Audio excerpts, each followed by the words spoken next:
하나님의 말씀 함께 나누겠습니다. 경청하십시오. 야곱이 아침에 일찍 일어나 베개로 삼았던 돌을 가져다가 기둥으로 세우고 그 위에 기름을 붓고 그곳 이름을 베델이라 하였더라. 이 성의 옛 이름은 루스더라.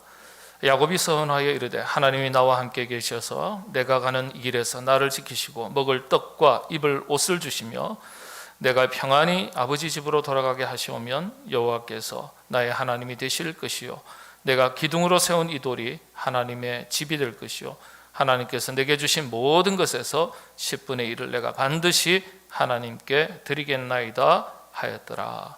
아멘. 오늘은 말씀드린 대로 교회 사랑 주일입니다. 11월 셋째 주에 저희가 정해서 지키는 가운데 있습니다. 다가오는 새로운 한 해를 앞두고 우리 모든 성도님들 한 분 한 분이 구원받은 개인을 넘어서서 하나님의 부름받은 일꾼으로서 교회를 사랑하는 마음으로 섬김의 삶, 헌신의 삶을 다짐하는 날이자 그런 시간입니다. 우리 교회가 지난 59년, 횟수로 59년입니다. 만 58년 세월 동안 하나님의 은혜 가운데 여기까지 오게 되었습니다. 하나님의 은혜를 힘입어 지나온 세월이다, 이렇게 말씀드릴 수 있겠죠. 앞으로도 하나님께서 우리 교회 위에 은혜를 더해 주셔서 건강한 교회, 행복한 교회, 시대적 사명을 잘 감당하는 교회 되도록 풍성한 은혜 더해 주시기를 바랍니다. 각자 모든 성도님들 자신의 헌신의 자리와 헌신의 내용을 깊이 생각하셔서 새로운 한 해 헌신된 일꾼으로 섬김의 삶을 살아가시게 되기를 바랍니다. 개인이나 교회나 그렇습니다. 하나님의 은혜는요, 하나님의 말씀대로 살아야 하나님의 은혜가 주어지고 그 은혜를 경험하게 됩니다. 다시 말씀을 드리면 말씀대로 살아야 말씀의 능력과 역사를 체험하게 되는 거예요. 말씀대로 살지 않는데 어떻게 말씀의 능력과 은혜가 주어지겠습니까? 믿음의 역사는요, 믿음대로 살아야 나타나는 거예요. 믿음으로 살아야 돼요. 믿음으로 살지 않으면서 믿음의 역사와 말씀의 은혜가 우리에게 주어지기를 구한다는 것 자체가 모순이에요. 모순. 교회나 모든 성도 한 분 한 분 말씀대로 살고 믿음대로 살아서 하나님의 풍성한 은혜 여러분들 가운데 임하게 되고 보람 있고 의미 있는 참 복된 삶을 살아가시게 되기를 바랍니다. 복된 삶을 사시라 그러는데도 마음에 안 드세요? 입으로 신하여 의에 이른다 그랬어요. 입술로 신하는 게 좀 중요해요. 아멘. 아멘 하셔야 돼요. 지난 시간에는 엘리야와 불의 이야기를 살폈습니다. 불은 하나님의 임재, 하나님의 은혜를 상징한다. 성령님의 뜨거운 역사를 말하는 거예요. 여러분, 교회도요, 교회 역시 불 이야기로부터 시작이 됐습니다. 참 의미가 있죠. 마가 다락방에서 성령님께서 불처럼 임했다 그랬어요. 불처럼 임했다. 우리 그리스도인 역시 작은 교회로서 성령이 거하시는 작은 전이라 그랬거든요. 작은 교회로서 성령님이 충만히 임할 때, 성령 충만할 때 하나님의 역사가 나타나고 은혜를 경험하게 됩니다. 그래서 신앙생활이 좀 뜨거워야 돼요. 그게 생명력과 연결이 되는 겁니다. 여러분, 사람도 생명력이 꺼질수록 몸이 식어드는 거예요. 그렇지 않습니까? 영적 생명력도 마찬가지예요. 그래서 열정 없는 신앙생활을 경계하셔야 돼요. 열정은 곧 헌신과 연결되는 겁니다. 그래서 헌신 없는 신앙이 생명력이 없는 거예요. 여러분, 손바닥에도요, 불씨 조그마한 그 성냥불 하나만 올려놔도 이 뜨거워서 견딜 수가 없어요. 온몸이 전율을 하는 겁니다. 우리 신앙생활에도 그런 열정이 있고 뜨거움이 좀 있어야 돼요. 차든지 더웁든지 하라. 그렇지 않으면 내 입에서 토하여 내리라. 라오디게아 교회에 대한 하나님의 책망의 말씀이잖아요. 그러니까 우리가 열정을 가지고, 이 열정이라는 게 헌신으로 이어지는 거거든요. 내적인 열정이 외적인 헌신으로 이어지는 거니까 여러분들 예수님 대충 믿지 마시고 정말 야무지게 한번 믿어보시게 되기를 바랍니다. 예. 성경에는 불이야기가 많이 기록되어 있지만은 사실 여러분 구약 성경을 꼼꼼히 차근차근 조목조목 세세하게 읽어가신 분은 금방 아세요. 성경 구약 성경에서 정말 많이 반복적으로 기록되어 있는 이야기, 불 얘기보다 더 많이 기록되어 있는 이야기가 있습니다. 이게 무슨 얘기일까요? 눈치 빠른 분은 금방 아세요. 주보 보고 금방 아세요. 주보 보니까 뭐라고 되어 있습니까? 야곱의 돌 이야기 되어 있잖아요. 아, 돌이구나, 돌. 예? 사실요, 구약 성경에 보면 불 얘기보다 돌 얘기가 훨씬 더 많습니다. 신약 성경으로 넘어가면 예수님께서도 자신을 가리켜 뭐라 그랬습니까? 나는 산돌이다. 산돌. 예, 산돌. 예. 베드로를 가리켜, 그 당시에는, 예수님 당시에는 시몬이라고 불렀어요. 근데 예수님께서 그 믿음을 보시고, 야, 시몬이라 하지 말고 베드로라 해라. 베드로. 페트로스. 페트로라 해라. 이게 무슨 뜻이죠? 반석이라 해라. 반석. 그 이름을 돌로 붙였어요. 반석. 예. 너는 돌이야 그러면 기분 나쁠지 모르겠지만은 반석이다. 좋은 말이잖아요. 제 이름도 괜찮아요. 김형석. 돌이에요. 반석, 형석. 예. 제 석자가 돌석자가 아니에요. 돌을 잘 갈고 닦으면 반짝반짝 빛나잖아요. 그래서 이제 빛날 석자입니다. 빛날 석자. 예. 구약 성경을 보면 지명마다 사건마다 돌 이야기가 얼마나 많이 등장하는지 몰라요. 제일 유명한 돌 이야기가 그 중에서도 야곱의 돌 얘기입니다. 돌이 가지는 은유, 의미, 메타포가 있어요. 한번 살펴보도록 하겠습니다. 이 구약 성경에서 돌 얘기할 때는 5가지 메타포, 은유가 있습니다. 의미가 있죠. 상징이니까. 첫 번째, 하나님의 은혜를 말합니다. 하나님의 은혜를 기억하는 상징물로 사용되는 게 돌이었습니다. 이 돌을 보는 순간 하나님의 지난날 베풀어 주셨던 은혜들이 새록새록 추억처럼 떠오르는 거예요. 감사하지, 감사하지. 그때 참 힘들었는데 하나님 도와주셨지. 이거 보니까 그 생각나는 거예요. 제가 지난 시간에 말씀드린 대로 바나나 보면 옛날 친구 생각이 나요. 플로리다로 이민 간 그 친구가 이름도 모르겠어요. 네. 어디 사는지 모르겠는데 그 바나나를 보면은 난생 처음 그림책에서나 보던 바나나를 까서 자기도 베어먹기 전에 제 입에 먼저 갖다 주는 친구가 세상에 어디 있습니까? 네. 그 친구가 생각나는 거예요. 그러니까 돌을 보면은 하나님의 은혜가 생각나는 거예요. 하나님의 은혜가. 네. 두 번째는, 그래서 첫 번째는 하나님의 은혜를 상징하고 두 번째는 약속, 계약을 의미하는 겁니다. 이 돌을 가지고 옛날 사람들은 돌에다 손을 대고 서로 계약을 맺습니다.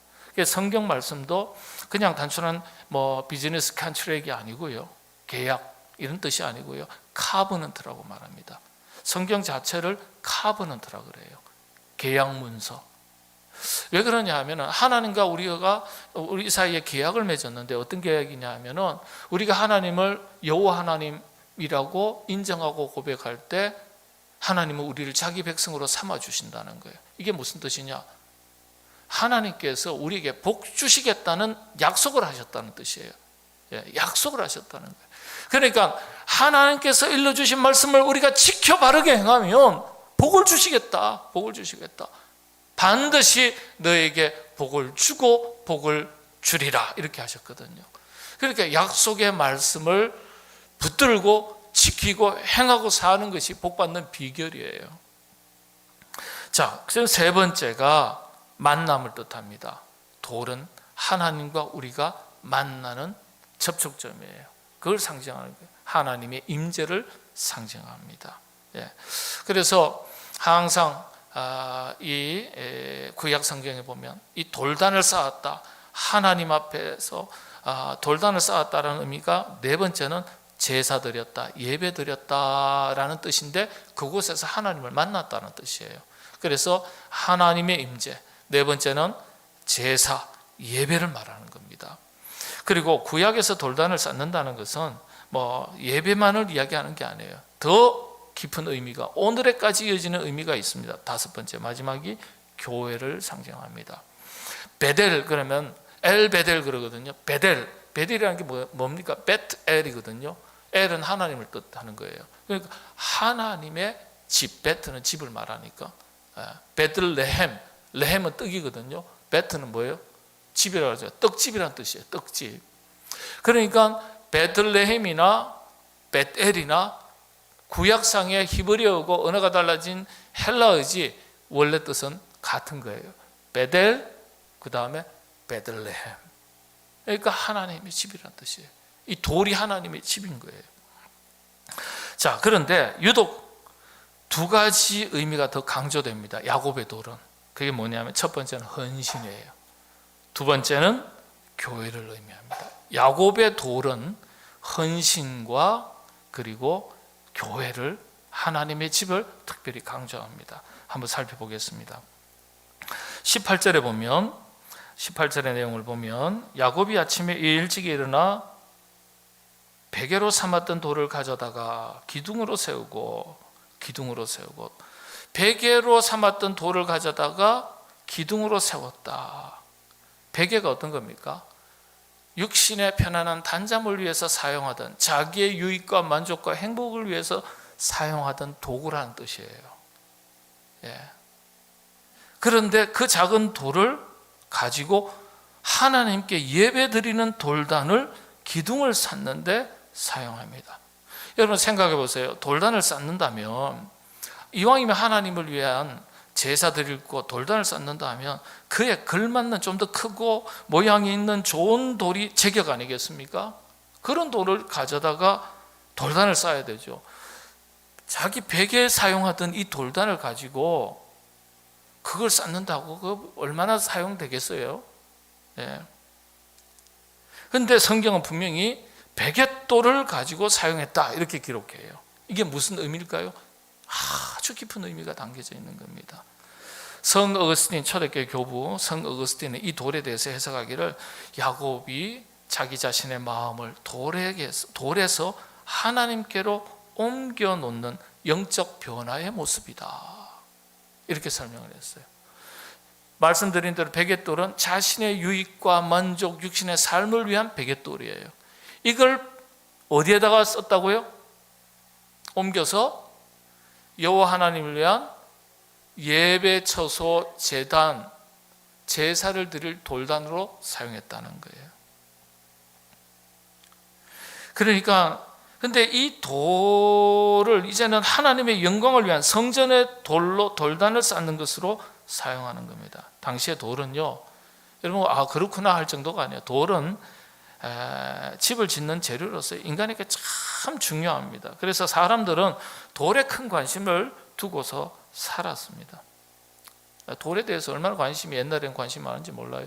여러분 이 성지순례 바울의 전도 여행을 터키, 그리스, 특히 터키 지역의 에베소라든지 아크로폴리스, 또 아주 큰 도시 유적의 원형 극장에 가보면요, 그 바닥이나 사람들이 앉았던 그 좌석들이 전부 다 대리석으로 다 만들어져 있어요. 그런데 저희가 가보니까요, 어떤 곳은 대리석이 그대로 남아있고 어떤 곳은요 그 대리석을 다 떼갔어요. 로마 제국이 무너지면서 중앙의 통제가 약하니까 어떻게 사람들이요, 좋은 돌이잖아요. 그래서 전부 다 가져다가 자기 집에 디딤돌로 쓰고 그냥 기둥으로 쓰고 주춧돌로 쓰고 전부 다 쓴 거예요. 그 대리석들을요. 옛날에 돌에 대한 관심은 참 지금과는 차원이 달라요. 그렇게 돌을 가지고 자기 집을 짓는 데 사용을 했습니다.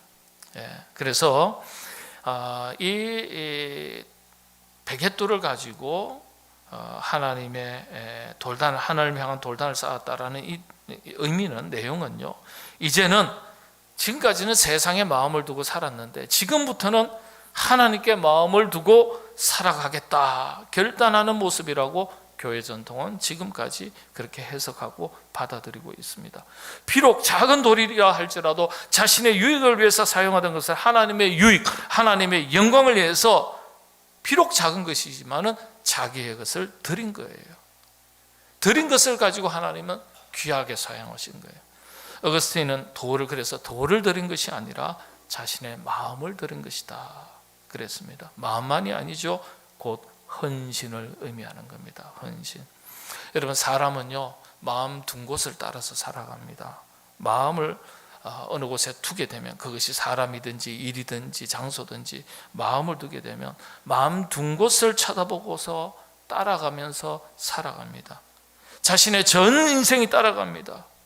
여러분, 바꿔서 말씀을 드리면, 여러분 하나님께 마음을 두시고 우리로 하여금 있게 하신 지금 이 자리, 그리스도의 몸된 교회, 우리의 신앙의 터전에 마음을 두시고 헌신된 일꾼으로 살아가시게 되기를 바랍니다. 헌신 얘기 나오면 좀 힘드신가 봐요. 네, 전하는 저도 힘들어요. 웃고 재밌고 여러분의 마음을 즐겁게 하는 얘기하면 얼마나 좋겠어요. 예. 근데 여러분들, 우리는 가치 있고 의미 있는 삶을 먼저 추구하는 것이, 재밌고 즐거운 것을 먼저 추구하는 사람이 아니잖아요. 가치 있고 의미 있는데 재미도 있어요. 그러면 금상첨화죠. 근데 가치 있고 의미는 있는데 재미가 없어요. 참 힘들어요. 견딜 수 있는 능력을 하나님께 주셔야 돼요. 근데 재미있고 즐거운데 그것이 다 가치 있고 의미 있는 일이냐라고 생각할 때는 달라질 수 있습니다. 우리 예수 믿는 사람은 내 마음에 즐겁고 행복하고 웃게 하고, 이것도 참 그런 일을 추구하고 따라가면서 사는 것도 중요하지만, 가치 있고 의미 있는 일을 찾고 그게 자기의 전 인생을 투자하고 산다는 게 정말 보람된 인생입니다. 여러분, 그렇게 살아가시게 되기를 바랍니다. 자, 그 다음에 보면은 그 위에 기름을 붓고 그랬습니다. 18절에 보면은 기둥으로 세우고 그 위에 기름을 부었다 그랬어요. 구약 성경에서 기름을 붓는 것은, 기름 부음은 특별한 구별된 것을 의미하는 겁니다. 구별된 것. 예, 거룩하게 구별할 때 기름을 붓습니다. 기름을 부었죠. 기름을 붓고 나니까 이 평범했던 베갯돌이 지극히 거룩한 돌이 된 거예요. 이게 무슨 의미일까요? 드디어 이 돌이 곧 거룩한 하나님의 집 성전이 된 걸 말합니다. 지금으로서는 교회를 말합니다. 세상 속에 있지만은 구별된 거룩한 하나님의 집이 된 거예요. 그런데 하나님의 집, 이 교회는 야곱의 헌신을 상징하는 지극히 작은 베갯돌에서 시작이 된 거예요. 예. 야곱의 헌신을 통해서 거룩한 하나님의 집이 세워지게 된 것을 보여주는 것입니다. 자, 돌 위에 기름을 부었다는 것은요, 오늘 신약 시대로 넘어가면은 세례로 바뀝니다. 구약 시대는 정결의식이 할례, 그 다음에 기름을 붓는 거거든요. 이스라엘 역사에 기름을 붓는 행위는 보통 4가지 혹은 5가지입니다. 선지자, 예언자를 세울 때, 그리고 왕을 세울 때, 그 다음에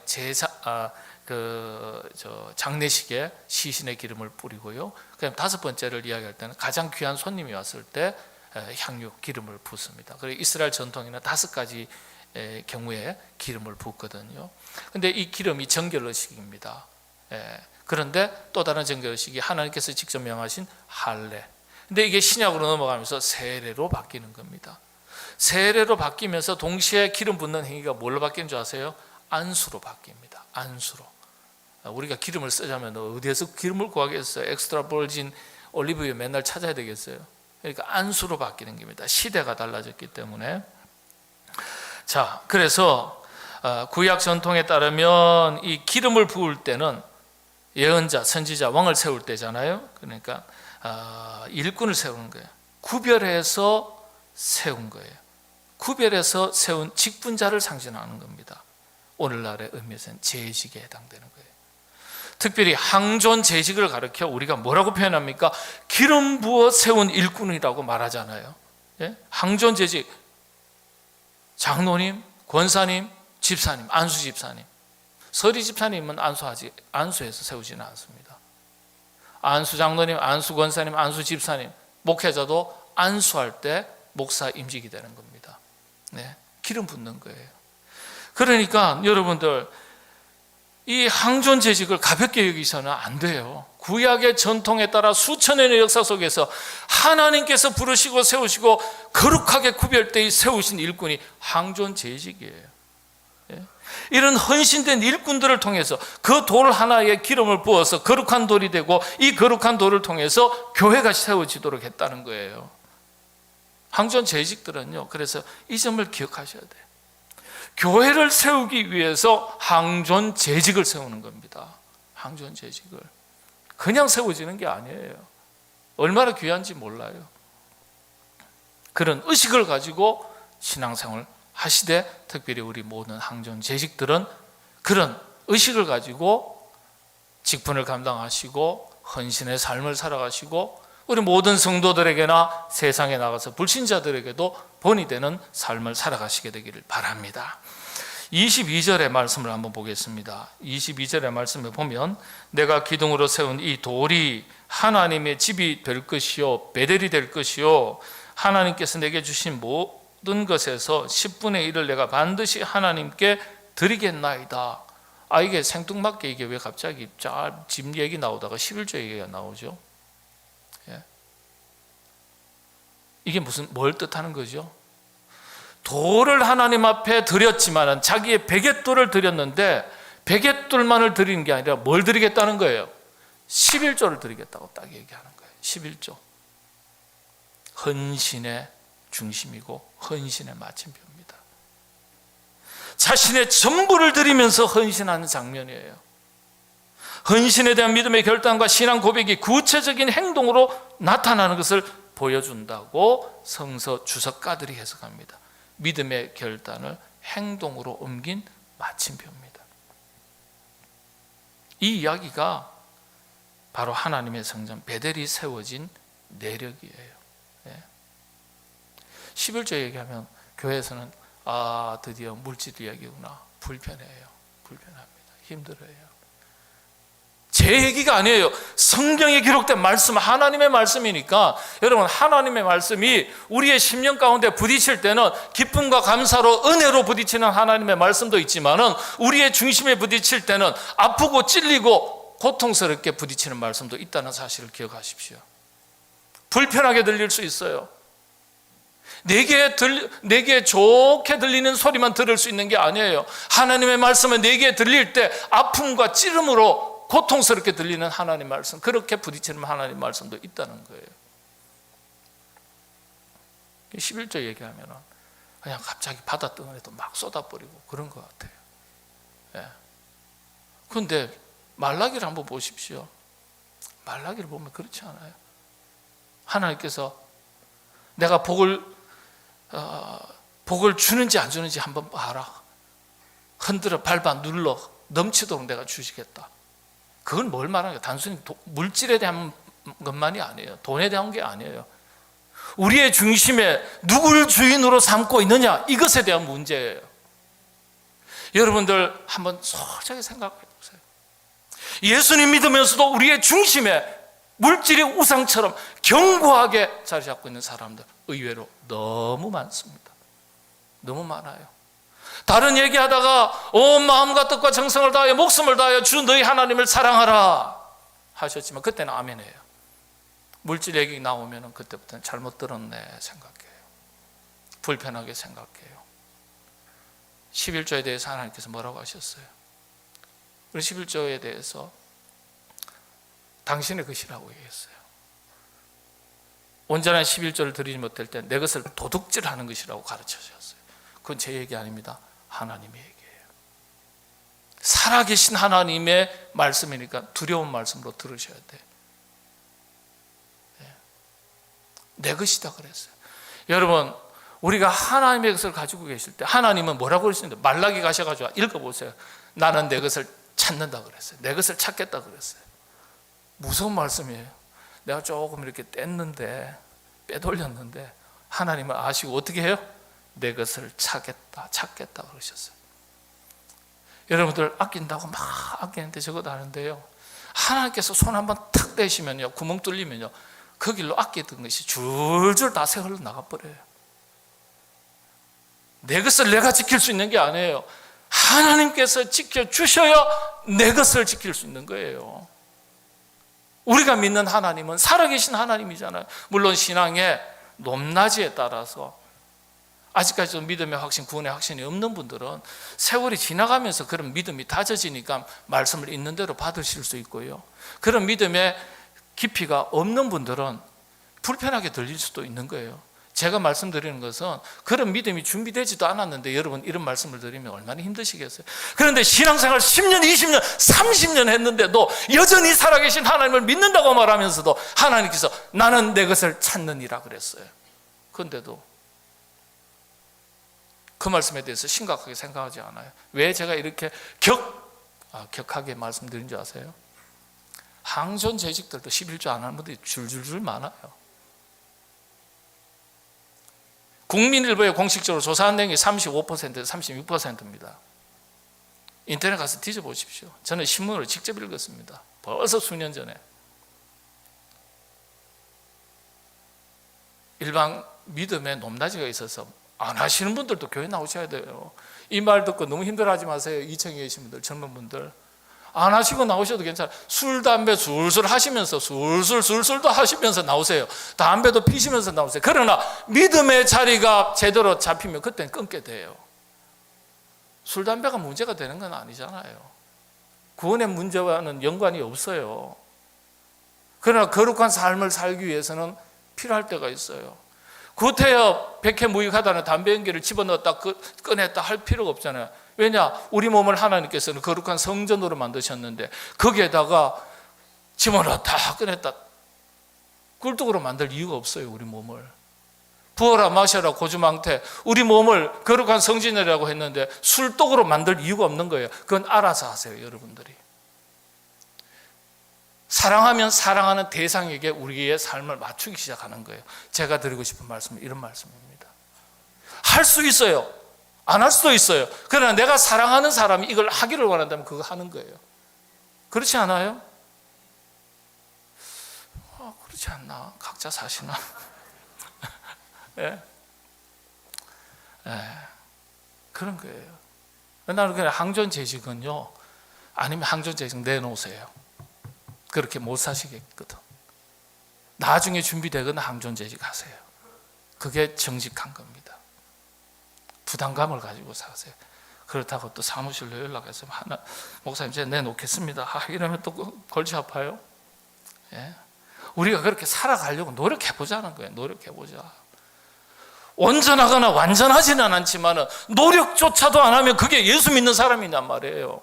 거기에서 무슨 능력이 나오냔 말이에요. 거기에서 무슨 선한 영향력이 있냔 말이에요. 거기에 무슨 열정이 있습니까? 열정이 없는데 어떤 헌신이 뒤따라갑니까? 헌신이 없는데 어떤 결과물이 있겠어요? 예? 그렇지 않겠어요? 그래서 여러분의 헌신의 결단이 교회를 건강하게 세워나가고 복음의 역사를 감당하는 일에 디딤돌이 되는 것입니다. 야곱의 베갯돌이 결국은 교회가 된 거잖아요. 예? 여러분들 작은 헌신 하나라도 하나님은 다 귀하게 여기십니다. 여러분 작은 것 하나에도 헌신을 결단해 보십시오. 하나님 귀하게 여기시고 하나님 그것 그냥 지나가지 않으십니다. 때를 따라 기억하시고 때를 따라 돕는 은혜도 해주시고 때를 따라 편팔로 능력으로 붙들어 주셔서 그 헌신이 아름다운 꽃이 되게 하시고 수많은 열매가 되어서 내 작은 하나의 헌신이 나도 먹고 남도 먹일 수 있는 귀한 열매로 나타나게 하시는 거예요. 신앙의 대선배들이 우리 교회 신앙의 대선배들이 아낌없이 자기를 희생하고 드리고 봉사하고 헌신했던 그 결과가 오늘 우리가 누리는 열매들입니다. 우리 후배들도 그렇게 해야 되지 않겠습니까? 네? 우리 후손들에게 우리가 그런 선배가 되어야 되지 않겠습니까? 교회에서 하나의 공동체를 이루어 살아간다고 말하지만은요, 오늘 어떻습니까? 신앙의 공동체보다는 개인의 자기 만족과 자기 행복을 위한 개인주의적 신앙생활이 얼마나 뚜렷한 시대가 됐는지 모릅니다. 성경을 보십시오. 말세 때 사람들의 특징이 어떤 것인지 분명하게 가르쳐주고 있습니다. 디모데후서 3장 1절에서 5절 한번 말씀을 비춰보시죠. 너는 이것을 알라. 말세에 고통하는 때가 이르러 사람들이 자기를 사랑하며 돈을 사랑하며 자랑하며 교만하며 비방하며 부모를 거역하며 감사하지 아니하며 거룩하지 아니하며 무정하며 원통함을 풀지 아니하며 모함하며 절제하지 못하며 사나우며 선한 것을 좋아하지 아니하며 배신하며 조급하며 자만하며 쾌락을 사랑하기를 하나님 사랑하는 것보다 더하며 경건의 모양은 있으나 경건의 능력은 부인하는 자니 이 같은 자들에게서 네가 돌아서라. 누구를 향한 말씀일까요? 어쩌면 우리 자신을 향하신 하나님 말씀이에요. 경건의 껍데기는 있다는 거예요. 섬김의 모습도 있고 헌신의 모습도 있고 신앙생활 잘하는 것 같아요. 아니요, 중심을 탁 찔러보니까 아니더라는 거예요. 뚜껑 열어보니까 우리는 모를 수 있어요. 하나님은 정확하신 거예요. 그래서 갑자기 야곱의 돌 얘기 나오다가 11조 얘기가 탁 나오는 거예요. 사람의 중심에 뭐가 있는지를 딱 보신 거예요. 탁 찌르신 거예요. 여기에 걸리는 분 안 계십니까? 용기를 드리고 힘든 세상 안 그래도 지쳐서 왔는데 목사님까지 쪼아대니까 이거 참 힘들어 죽겠네 이러실지 몰라요. 여러분요, 우리가 이왕 믿을 거 제대로 믿어야지. 대충 믿을 것 같으면은 안 믿고 말아야죠. 이 아까운 시간에 여러분 갈 데가 없겠어요? 할 일이 없겠어요? 여기 와서 이 귀한 시간 앉아가지고 이 예배 드리는데 우리가 잘 한번 믿어보려고 오는 거잖아요. 그러면 잘 믿어봐야죠. 잘 믿어봐야죠. 대충 다녀가지고 안 되죠. 말세 때 고통하는 때가 이럴 때 가장 사람들에게서 먼저 나타나는 현상이 사람들이 자기를 사랑하는 것이라고 설명하고 있어요. 예? 이기주의, 개인주의, 철저한 자기 애적 가치관, 신앙생활, 취미생활 하는 것처럼 하는 분들 많이 계세요. 자기 중심적 사고. 여기에 해당되는 분 안 계십니까? 오늘 우리 시대 최고의 신학자로 알려진 몰트만은요, 오늘 우리 시대 그리스도인들의 자화상을 설명할 때 4가지의 특징을 얘기했습니다. 첫째, 개인주의화된 신앙. 두 번째, 익명화된 그리스도인. 세 번째, 무능화된 경건성. 네 번째, 열정 없는 헌신. 이렇게 설명했습니다. 정확해요. 개인주의라는 게 뭐예요? 자기중심, 자기중심적 가치관. 하나님 말씀 중심이 아니라 인간 중심, 사람 중심, 자기 만족과 유익 중심이 가장 우선하는 것을 말합니다. 둘째, 익명화된 그리스도인. 교제 싫어요. 우린 뭐 그런 교제. 교회 이름 자체가 코이노니아입니다. 교제가 싫으면 여러분 신앙생활 못하는 겁니다. 교제가 부담이 되지 않다. 교제가 부담스럽다면 노력하세요. 공동체입니다. 익명화된 그리스도인. 이게 참 치명적인, 이게 내 얘기가 아닌지 잘 보셔야 돼요. 교제가 사라지고 공동체성이 약화된 걸 말합니다. 선한 일에 마음과 뜻을 모으고 힘을 모으는 것이 약화된 걸 말합니다. 세 번째, 경건의 상실입니다. 무능화된 경건. 경건의 모양은 있으나 능력은 상실했다. 주님 말씀대로예요. 교회 공동체를 이야기하기 이전에 먼저 개인으로서 구별되고 그리스도인다운 삶을 살지 못하는 것을 지적하는 말입니다. 경건이 사라지면 그리스도인들은 영향력을 잃게 됩니다. 마지막 네 번째는 열정 없는 헌신. 몰트만은요, 첫 번째부터 세 번째까지 결과로서 나타나는 현상을 열정 없는 헌신이 사라지는 것으로 설명했습니다. 헌신해야 될 이유와 동기를 주관적인 관점에서 찾고 있다. 좀 딱딱한 표현인데 이런 거예요. 이게 무슨 뜻이냐면 가라 하면 가는 게 안 되는 거예요. 서라 하면 서는 게 안 되는 거예요. 가야 할 이유와 동기, 목적, 과정 다 가르쳐 주세요. 동기부여시켜 주세요. 그럼 내가 가겠다는 거예요. 이게 지금 현대 그리스도인의 특징이라는 거예요. 여러분, 전쟁 중에 지금 돌격 앞으로 그런데 중대장님, 대대장님 지금 돌격 앞으로 해야 될 이유를 가르쳐 주시고 목적을 가르쳐 주시고 방법 가르쳐 주세요. 저를 납득시켜 주세요. 그럼 제가 가겠습니다. 목숨 걸고 가겠습니다. 그런 군대 보셨나요? 그런 군대 없습니다. 근데 그리스도인들이 그렇다는 거예요. 그리스도인들이 가라 하면 가야 되는데 가야 될 이유, 동기, 목적 가르쳐주세요. 납득시켜주세요. 그럼 내가 하겠다는 거예요. 어려워요. 여기는 대사회적인 기능과 역할에 대한 지적이 빠져 있는데 언급하지 않았어요. 왜냐? 본질적인 것을 회복하면 자연스럽게 대사회적인 교회의 참 기능이 회복되기 때문에 굳이 그걸 먼저 설명할 필요가 없다 그랬어요. 그래서 교회 문제의 답은 사회 환경에 있는 것이 아니라 본질의 문제, 곧 우리 신앙의 내적인 영적인 것에 답이 있다, 이걸 의미하는 거예요. 여러분, 교회가 아니라 우리 자신을 얘기하는 겁니다. 자신을. 지금 우리가 이런 시대를 살아가고 있습니다. 여러분, 이런 시대에 우리 교회 공동체가 달라지려면요, 흔들리는 교회를 든든하게 지키고 세워나가려면 어떻게 해야 되느냐? 우리 자신이 성령이 거하시는 거룩한 전이라고 주님께서 말씀하셨으니까 우리 자신이 교회예요. 다시 말씀을 드리면, 교회가 달라지려면 작은 교회인 우리 자신이 먼저 달라져야 되는 거예요. 그래야 공동체로서 교회도 달라지는 거예요. 교회가 새로워지는 거예요. 우리의 어떤 점이 달라져야 되겠습니까? 말씀드린 대로 말씀대로 살아야 말씀의 능력과 역사가 나타나는 거예요. 생명력이 있어야 하는 겁니다. 곧 열정입니다. 열정이 헌신입니다. 그 헌신이 교회를 바꾸는 겁니다.